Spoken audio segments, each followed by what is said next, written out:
Assalamualaikum Bapak Ibu, salam bahagia guru penggerak. Perkenalkan saya Arifudin, calon guru penggerak Angkatan 7 dari Kabupaten Purbalingga.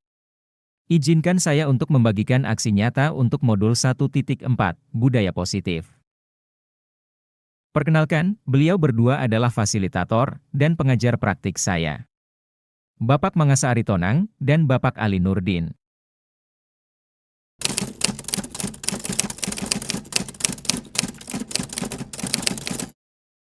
Hal yang melatar belakangi kegiatan aksi nyata ini adalah, murid tidak suka dengan peraturan, karena jika mereka melakukan pelanggaran, mereka akan mendapatkan hukuman, dan hal tersebut akan mempermalukan diri NUA.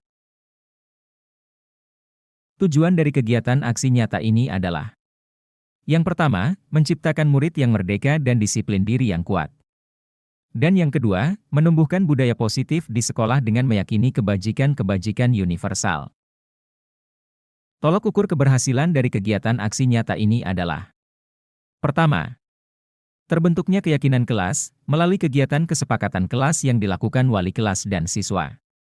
Kedua, siswa mampu menerapkan dan menjalankan keyakinan kelas yang sudah mereka buat. Lini masa dari kegiatan aksi nyata ini adalah: pertama, menghadap kepala sekolah untuk menjelaskan pentingnya budaya positif dan keyakinan kelas, serta meminta izin untuk mendiseminasikan kepada rekan guru. Kedua, mengumpulkan rekan guru untuk mendiseminasikan materi budaya positif yaitu keyakinan kelas dan segitiga restitusi. Ketiga, berkoordinasi dan berkolaborasi dengan wali kelas untuk membuat keyakinan kelas di kelas masing-masing. Dan yang terakhir, memantau, merefleksi, dan mengevaluasi keyakinan kelas yang telah dibuat. Berikut ini kegiatan aksi nyata modul 1, 4 penyebaran pemahaman dan penerapan budaya positif di... Assalamualaikum warahmatullahi wabarakatuh. Alhamdulillah wa syukurillah la hawla wa la quwata illa billah. Kepada yang terhormat Kepala SD Negeri 2 Tlahablor, Bapak Urip Nurul Fajari SPD SD, yang saya hormati rekan-rekan Bapak dan Ibu guru dari SD Negeri 2 Tlahablor. Yang pertama dan paling utama, marilah kita senantiasa memanjatkan puji syukur kehadirat Allah Subhanahu wa Ta'ala, bahwasanya atas limpahan rahmat, taufik, hidayah serta inayahnya kita dapat berkumpul di ruangan ini tanpa halangan suatu apa. Sholawat serta salam senantiasa kita haturkan kepada junjungan kita Nabi Agung Muhammad Sallallahu Alaihi Wasallam, beserta keluarga dan sahabat yang akan kita nantikan syafaatnya di hari akhir. Amin Allahumma amin. Kedua kalinya saya pribadi mengucapkan terima kasih kepada Bapak Kepala Sekolah beserta Bapak dan Ibu guru semua yang sudah berkenan menghadiri acara diseminasi modul 1.4 budaya positif untuk program guru penggerak Angkatan 7 di tahun 2023 ini. Pada kesempatan kali ini saya akan menularkan sedikit yang saya peroleh ketika menjalani pendidikan guru penggerak. Dalam hal ini bukan berarti saya sedang menggurui Bapak Ibu semua. Kita di sini sama-sama untuk belajar. Pada modul budaya positif ada beberapa materi yang akan kita pelajari bersama, diantaranya itu disiplin positif, kemudian kebutuhan dasar manusia, motivasi perilaku manusia, posisi kontrol, keyakinan kelas, dan segitiga restitusi. Kita mulai dari yang pertama, yaitu disiplin positif. Dalam budaya kita, disiplin dimaknai sebagai suatu tindakan yang dilakukan seseorang kepada orang lain untuk mendapat kepatuhan. Di sini yang ditanda kita garis bawahi adalah kepatuhan. Kita cenderung menghubungkan disiplin dengan ketidaknyamanan. Karena kadang-kadang anak-anak kita itu melaksanakan disiplin bukan atas kemauannya sendiri. Nah, ini yang akan kita bahas. Tentunya kita sebagai pendidik, tugas kita adalah membentuk anak-anak yang memiliki disiplin diri sehingga mereka bisa berperilaku dengan mengacu pada kebijakan-kebijakan universal dan mempunyai motivasi intrinsik bukan motivasi ekstrinsik. Yang pertama yaitu poinnya adalah kebajikan-kebajikan universal. Apa saja sih kebajikan universal yang kita yakini? Yang dimaksud kebajikan universal adalah nilai kebajikan sifat positif manusia yang merupakan tujuan mulia yang ingin dicapai setiap individu. Nilai tersebut bersifat universal lintas bahasa, suku bangsa, agama maupun latar belakang. Jadi kebajikan itu diyakini oleh seluruh umat manusia. Misalnya adalah jujur. Jadi di setiap agama, di setiap negara, di setiap suku bangsa itu meyakini jujur adalah suatu kebajikan. Selain jujur ada tanggung jawab. Jadi di agama apapun selalu mengajarkan untuk tanggung jawab. Dan masih banyak lagi nilai-nilai kebajikan yang tentunya patut kita tanamkan kepada anak-anak kita agar membentuk pribadi yang disiplin atas kemauannya sendiri atau dari motivasi intrinsik.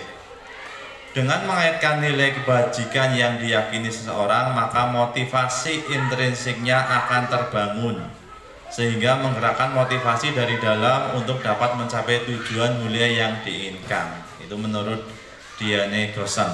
Misalnya kita saja, kita sebagai guru kalau sudah meyakini bahwa datang tepat waktu adalah suatu kebaikan, suatu kebajikan, maka kita akan selalu datang tepat waktu tanpa adanya tendensi, tanpa adanya pamrih. Misalnya ada pengawas, kita akan datang tepat waktu, kemudian mengajar dengan sungguh-sungguh. Itu misalnya nilai-nilai kebajikan yang ingin dicapai oleh setiap anak Indonesia kita kenal dengan profil belajar Pancasila. Elemen-elemennya adalah yang pertama beriman, bertakwa kepada Tuhan Yang Maha Esa, dan berakhlak mulia. Ini merupakan suatu kebajikan universal juga. Jadi agama apapun juga mengajarkan untuk beriman, kemudian bertakwa kepada Tuhan Yang Maha Esa dan berakhlak mulia, kemudian mandiri, bernalar kritis, berkebinaan global, bergotong royong, dan kreatif. Bicara tentang tadi motivasi perilaku manusia, jadi kalau kita sudah meyakini dengan adanya kebajikan-kebajikan universal, itu kaitannya dengan motivasi perilaku manusia. Apa sih motivasi? Motivasi merupakan dorongan, ya, dorongan yang melatar belakangi seorang manusia untuk melakukan suatu tindakan. Dorongan itu bisa berupa dorongan secara sadar maupun secara tidak sadar. Teori motivasi perilaku manusia ada dua motivasi. Yang pertama yaitu motivasi eksternal, yaitu motivasi yang berasal dari luar diri kita atau karena adanya orang lain, itu motivasi eksternal. Sedangkan motivasi internal itu adalah motivasi yang datang dari diri setiap individu. Beberapa teori mengenai perilaku manusia yang mendasari perilaku manusia. Yang pertama yaitu untuk menghindari ketidaknyamanan atau hukuman. Dengan kalau setiap dia akan bertindak, dia pasti punya pertanyaan, apa yang akan terjadi apabila saya tidak melakukannya. Misalnya anak mengerjakan PR. Anak mengerjakan PR karena takut kalau tidak mengerjakan dia akan mendapatkan hukuman. Anak akan datang tepat waktu karena takut mendapatkan hukuman. Itu motivasi eksternal. Kemudian memakai seragam sesuai dengan peraturan. Kalau tidak dia akan dihukum. Itu salah satu contoh motivasi eksternal. Kemudian teori motivasi yang kedua yaitu perilaku manusia didasarkan untuk mendapatkan imbalan dari orang lain atau institusi. Apa yang akan saya dapatkan apabila saya melakukannya. Misalnya seorang anak yang belajar dengan sungguh-sungguh, belajar dengan rajin, dengan harapan dia akan dipuji oleh gurunya, dia akan dipuji oleh orang tuanya, atau dipuji oleh temannya. Bahkan kalau misalnya gurunya mendapatkan iming-iming, siapa yang bisa mengerjakan nanti dapat hadiah. Itu termasuk motivasi eksternal yang mendorong manusia untuk melakukan tindakan dengan alasan untuk mendapatkan imbalan dari orang lain. Dan yang kita harapkan dari anak didik kita nantinya akan mempunyai motivasi internal. Apa sih itu motivasi internal? Motivasi yang datang dari dirinya sendiri. Misalnya saya harus tekun belajar supaya ilmu yang dipelajari dapat saya serap. Saya harus datang tepat waktu agar saya tidak ketinggalan pelajaran. Itu seperti itu. Ini tugas kita bersama untuk menumbuhkan motivasi internal pada diri setiap orang. Nah, bagaimana merubah dari motivasi eksternal menjadi motivasi internal nanti akan kita pelajari bersama-sama. Ini tadi adalah dihukum oleh penghargaan. Tadi ini termasuk motivasi eksternal. Jadi bahwa penghargaan berlaku sama dengan hukuman. Ini teorinya, bahwa seseorang yang memberikan penghargaan itu hampir sama dengan memberikan hukuman. Karena apa?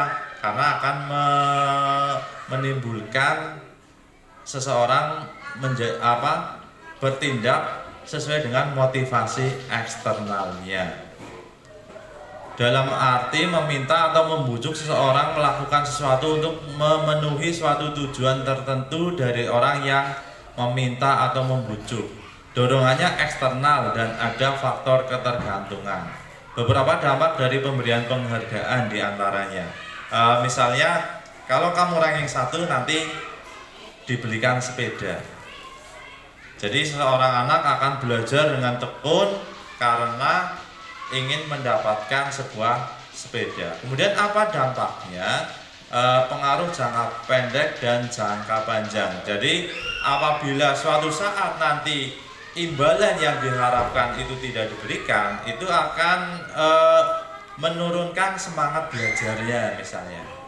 Jadi itu yang dimaksud dengan penghargaan yang menghukum. Jadi ini teorinya, ini penghargaan bahwa sebenarnya adalah menimbulkan motivasi eksternal. Ini salah satu dampaknya.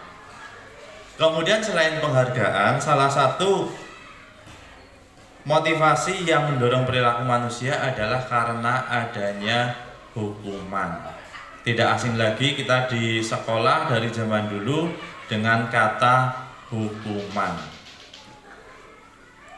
Hukuman adalah sesuatu yang diberikan karena kita melakukan atau tidak melakukan sesuatu.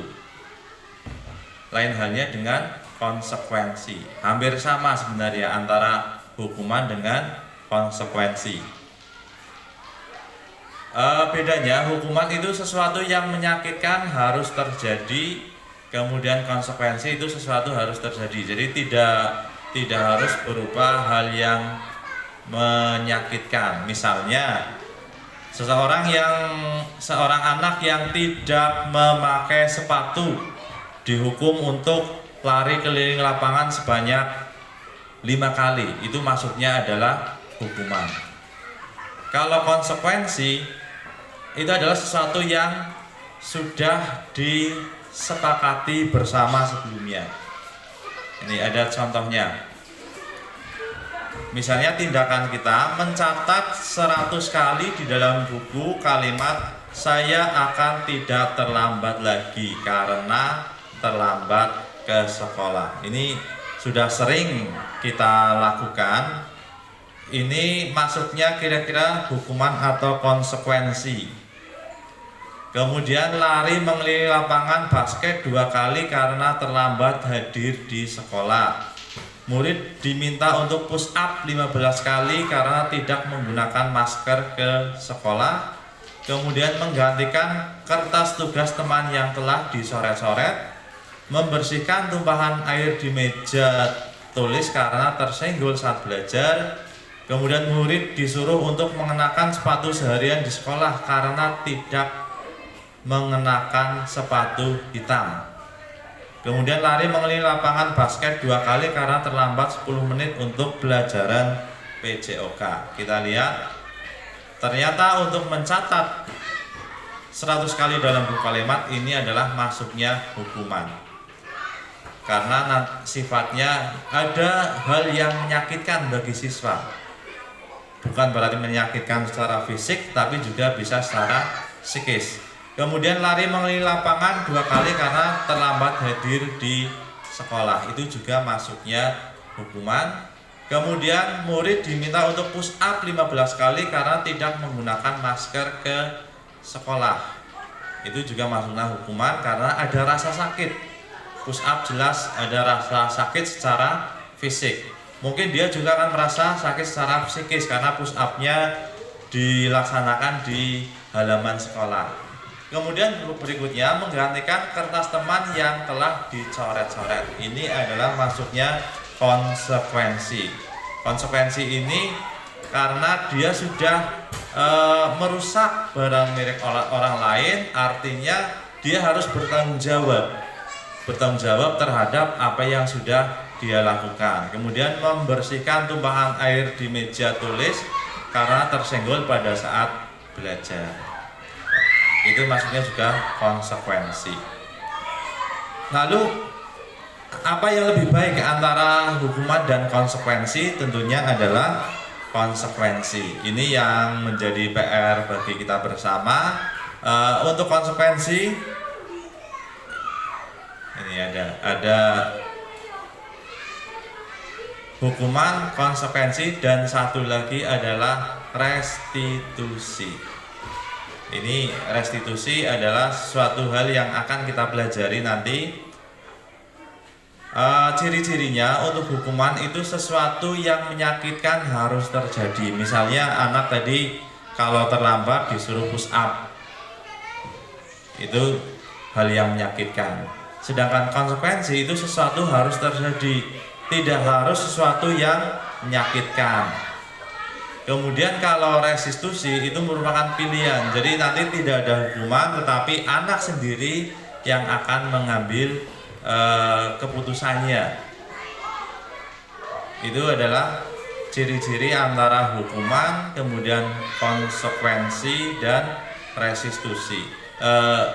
Lalu apa yang harus kita lakukan? Kita sebaiknya sebagai guru adalah mengambil posisi restitusi. Apa itu restitusi?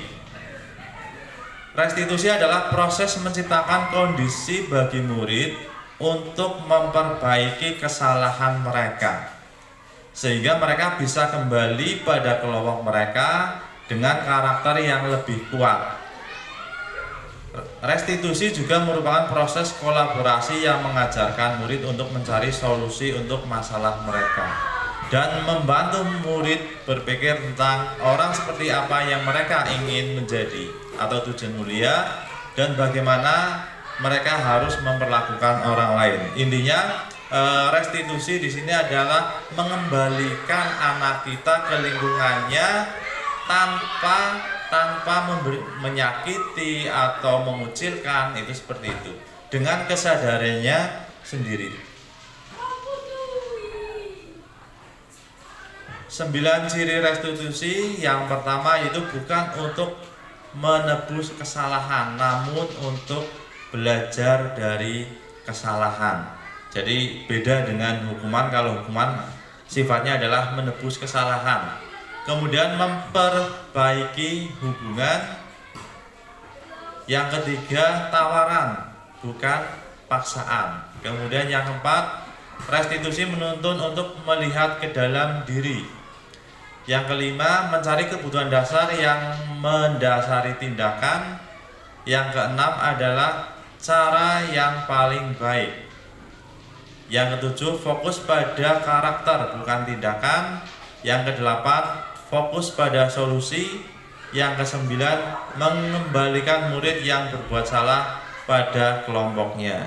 Yang utama yang 9. Jadi selama ini kalau anak misalnya datang terlambat, kemudian diberi hukuman, ketika kembali ke kelompoknya, ke teman-temannya, dia akan merasa malu karena sudah dihukum, misalnya sudah berdiri di depan kelas. Ada 3 langkah dalam segitiga restitusi. Yang pertama yaitu menstabilkan identitas. Ini misalnya kita menjumpai anak yang sudah melakukan tindakan negatif atau melakukan kesalahan. Yang pertama yaitu menstabilkan identitas. Kemudian yang kedua, validasi kebutuhan. Yang ketiga adalah menanyakan keyakinan. Kita bahas yang pertama yaitu menstabilkan identitas.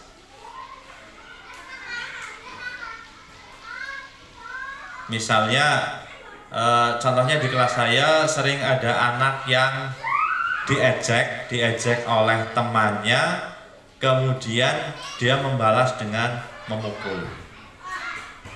Kemudian yang dipukul itu kita panggil, kemudian kita tanya, kenapa kamu memukul? Karena saya diejek. Oh iya, berbuat salah itu hal yang manusiawi. Atau bisa mengatakan, oh iya, kalau saya diejek seperti itu, mungkin saya juga akan melakukan hal yang sama. Kemudian bisa juga mengatakan tidak ada manusia yang sempurna. Kemudian misalnya ada anak yang tidak mengerjakan PR. Pak Guru juga dulu waktu sekolah juga pernah tidak mengerjakan PR, karena kita sama-sama manusia dan setiap manusia itu pasti pernah berbuat salah. Ini dalam proses menstabilkan identitas. Atau bisa saja mengatakan bahwa Bapak Ibu tidak tertarik untuk mencari siapa yang salah atau siapa yang benar, namun kita berusaha untuk menyelesaikan masalah ini. Seperti itu pada tahap menstabilkan identitas. Kemudian validasi kebutuhan. Misalnya tadi ketika seorang anak yang memukul temannya, bisa disampaikan, beruntung kamu cuma memukul sekali. Kalau memukul 2 kali mungkin akibatnya bisa lebih fatal lagi. Berarti kamu masih bisa mengendalikan diri kamu, seperti itu. Kemudian kamu pasti punya alasan mengapa kamu melakukan hal tersebut. Itu pada proses validasi kebutuhan.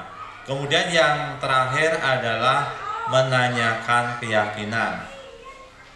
Apa nilai yang kita percayai di kelas sekolah kita, misalnya ketika memukul temannya, kalau kamu memukul temannya, kira-kira temanmu bagaimana, seperti itu. Ini yang menanyakan keyakinan. Untuk lebih rincinya, mari kita saksikan praktik penerapan segitiga restitusi yang pernah saya terapkan di dalam kelas saya.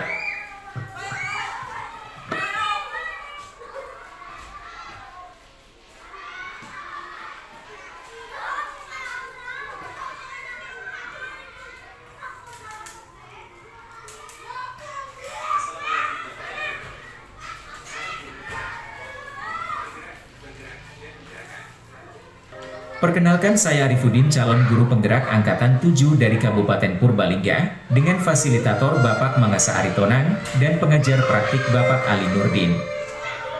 Pada video kali ini, saya akan menampilkan tugas demonstrasi kontekstual modul 1.4, praktik segitiga restitusi. Segitiga restitusi adalah proses menciptakan kondisi bagi murid untuk memperbaiki kesalahan mereka, sehingga mereka bisa kembali pada kelompok mereka dengan karakter yang lebih kuat. Gosen 2004. Ada 3 langkah dalam penerapan segitiga restitusi. Pertama adalah menstabilkan identitas.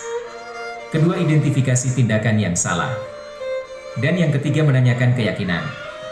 Selanjutnya, mari kita saksikan praktik penerapan segitiga restitusi yang saya laksanakan di sekolah.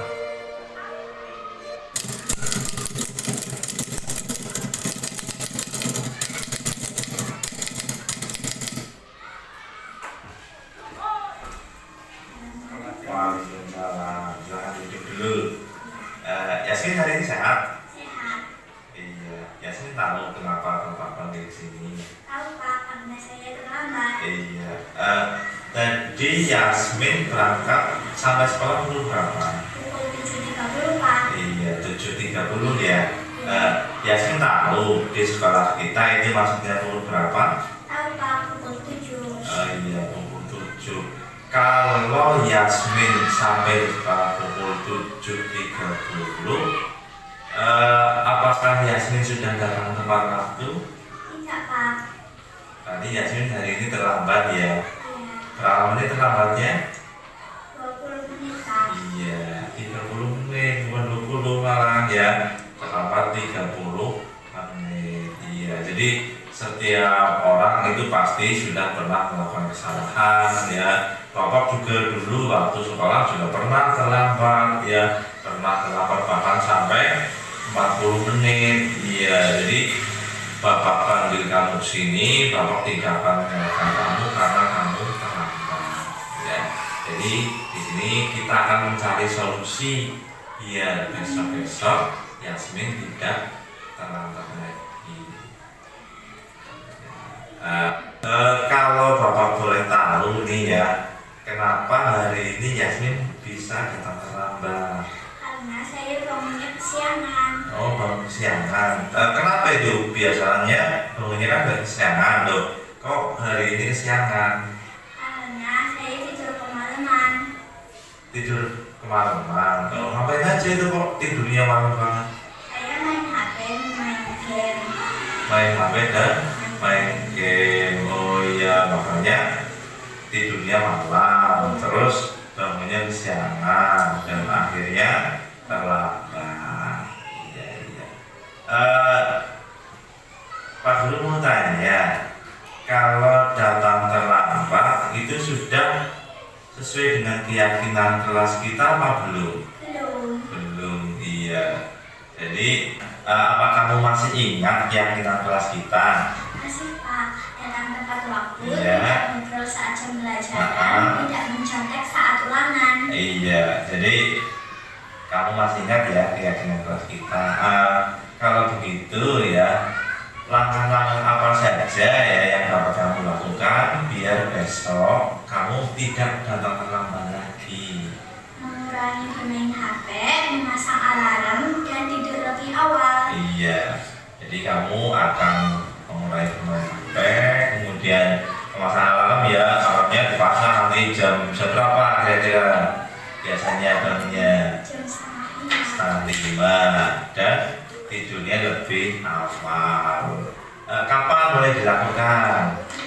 malam ini Pak. Iya, mulai malam ini ya. Pak Guru doakan ya, semoga besok kamu tidak terlambat lagi dan seterusnya ya, tidak hanya besok tetapi seterusnya biar kamu dapat terus mentaati peraturan sekolah kita ya, dan kamu menjadi siswa yang lebih baik lagi ya.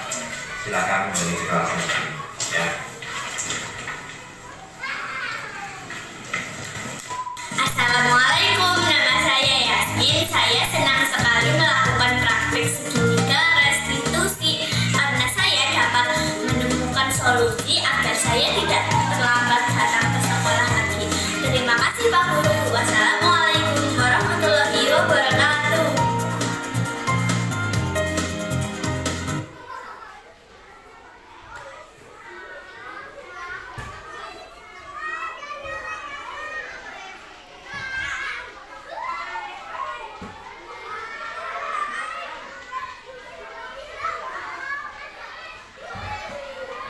Terima kasih. Itu tadi contoh penerapan segitiga restitusi di sekolah. Sebelum kita bisa menerapkan segitiga restitusi, terlebih dahulu kita harus membuat keyakinan kelas di kelas kita. Apa itu keyakinan kelas? Sesuatu yang harus diyakini oleh setiap anak. Mengapa tidak peraturan tetapi keyakinan kelas? Ada beberapa pertanyaan, misalnya mengapa kita memiliki peraturan harus menggunakan helm bila mengendarai kendaraan roda 2? Itu peraturan. Jadi dalam mengendarai roda 2 itu ada aturan harus mengenakan helm.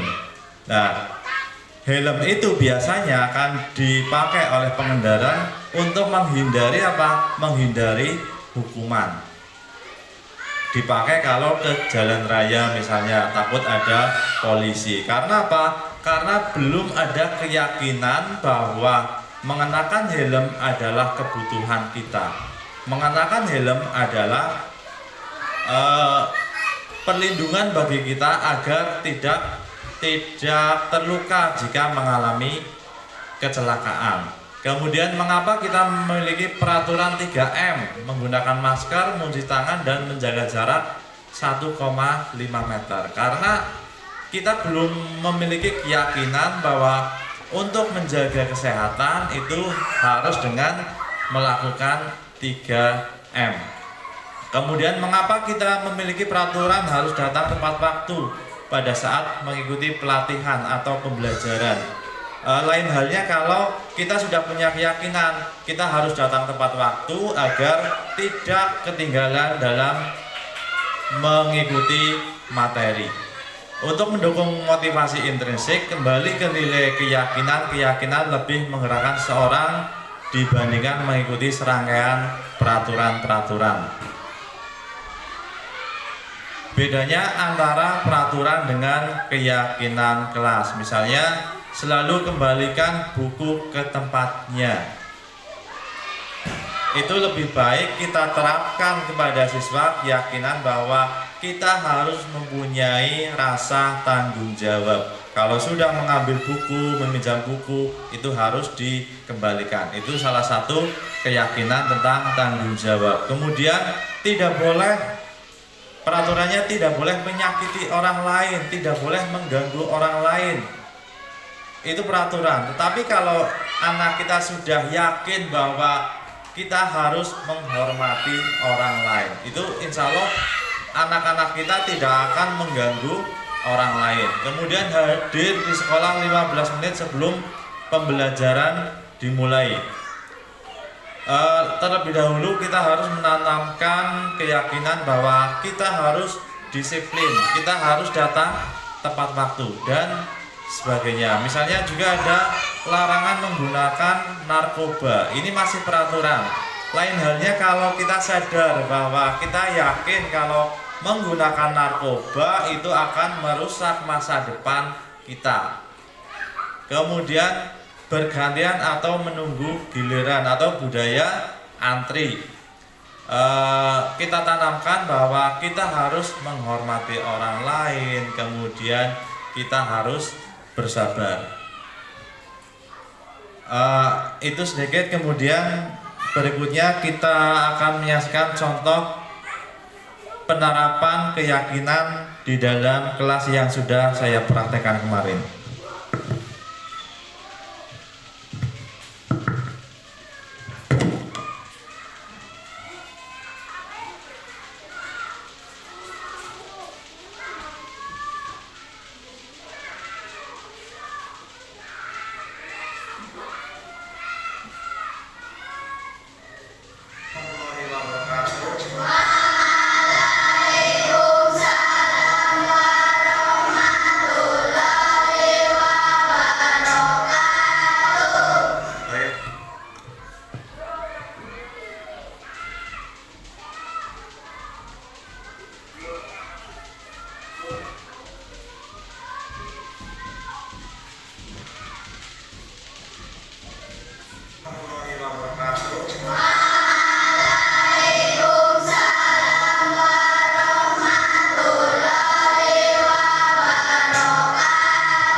silakan ya, silakan kalian utarakan kelas yang kalian impikan itu seperti apa ya. Kelas impian kamu itu seperti apa? Silakan ditulis di sticky note ya.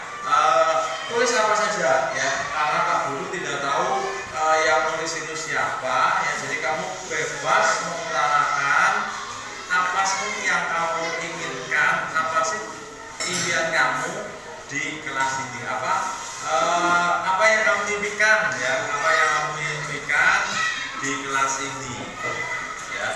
Kelas ini kamu inginnya seperti apa? Silakan kalian klik sticky note ini, kemudian tuliskan kelas impian kamu ya, tuliskan kelas impian kamu ya.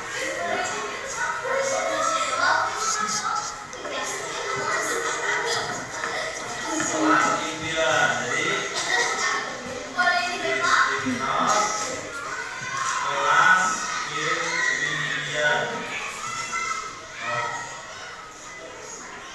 kelas impian kamu itu seperti apa ya?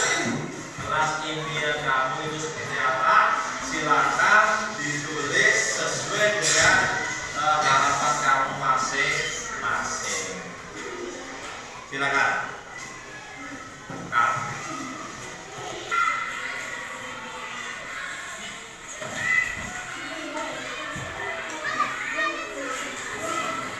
Jadi itu salah satu pembelajaran yang memanfaatkan teknologi informasi. Untuk pembelajaran dengan teknologi informasi itu kita sudah tidak asing lagi bagi anak kita, karena anak-anak kita adalah generasi yang natif teknologi atau lahir sudah mengenal teknologi. Jadi tidak ada salahnya kita memanfaatkan sesuatu yang sudah ada daripada anak bermain HP hanya untuk game online, untuk chatting, tetapi alangkah baiknya kita manfaatkan untuk kegiatan pembelajaran. Jadi alhamdulillah bisa diterapkan di kelas 5, dan hanya ada beberapa anak yang tidak bawa HP karena memang tidak punya, dan kita pinjami dengan Chromebook yang alhamdulillah SD kita sudah mendapatkannya. Jadi kemarin ada 3 yang tidak bawa HP, saya pinjami Chromebooknya. Iwan salah satunya, walaupun tidak punya HP tapi dia bisa untuk mengoperasikan Chromebook.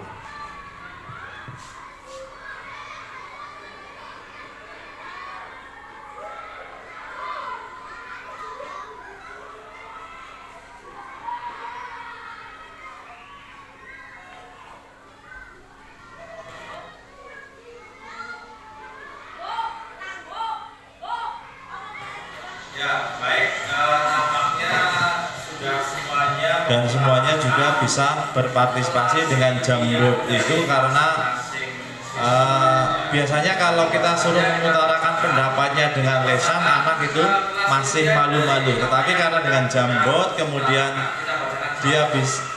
kita tidak tahu siapa yang menuliskan hal tersebut.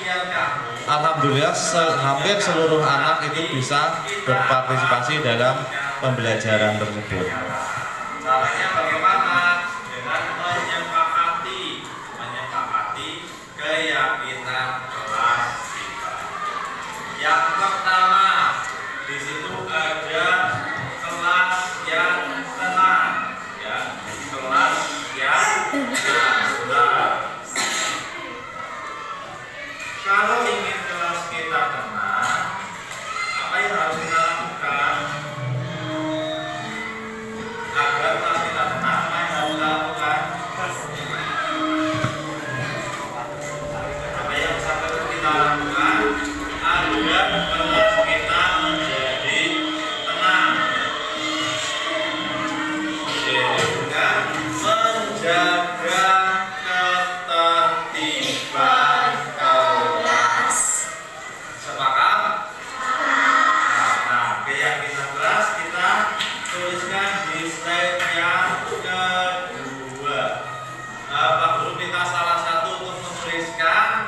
keyakinan kelas kita yang pertama yaitu menjaga ketertiban kelas. Siapa yang mau menuliskan? Coba digambar, tapi tulis pakai sticky notes tadi. Pak Guru minta coba ditulis menjaga ketertiban kelas. Silakan ditulis. Ya, sambil menunggu sahabat menulis keyakinan kelas kita yang pertama. Kalau disuruh maju ke papan tulis biasanya anak ogah-ogahan, tapi karena menulisnya lewat HP-nya masing-masing, semuanya nanti bisa untuk berpartisipasi. Tiket kelas sesuai jadwal. Melaksanakan tiket kelas sesuai jadwal. Nanti kita harus selalu disiplin. Setuju? Setuju. Setuju. Nanti keyakinan kelas kita yang kedua yaitu disiplin. Nah, akhirnya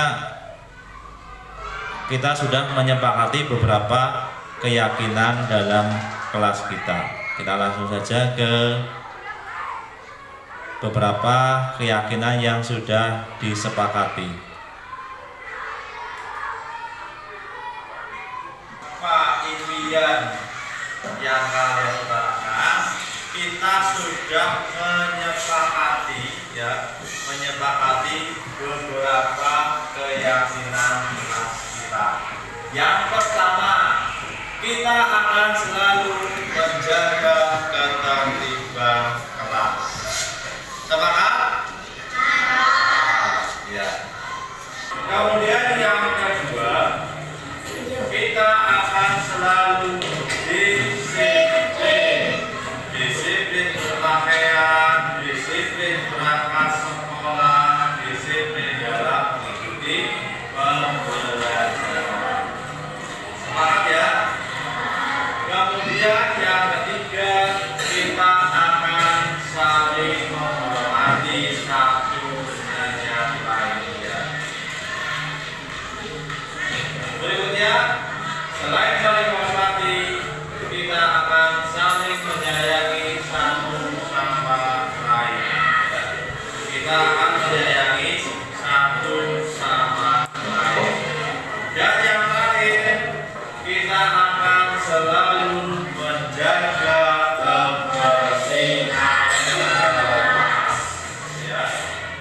Apa yang sudah kita yakini dan kita sepakati, mari kita laksanakan sebaik-baiknya agar kelas yang kamu impikan, kelas yang kita impikan, kelas yang kita semua impikan itu dapat terwujud.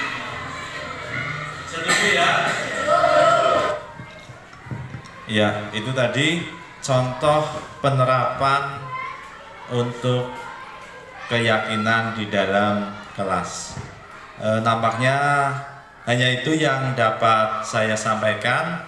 Mohon maaf bila banyak kekurangan dan terima kasih kepada Bapak Kepala Sekolah yang sudah memberikan kesempatan ini dan Bapak dan Ibu Guru yang sudah mengikuti kegiatan ini. Sekali lagi mohon maaf. Wassalamualaikum warahmatullahi wabarakatuh.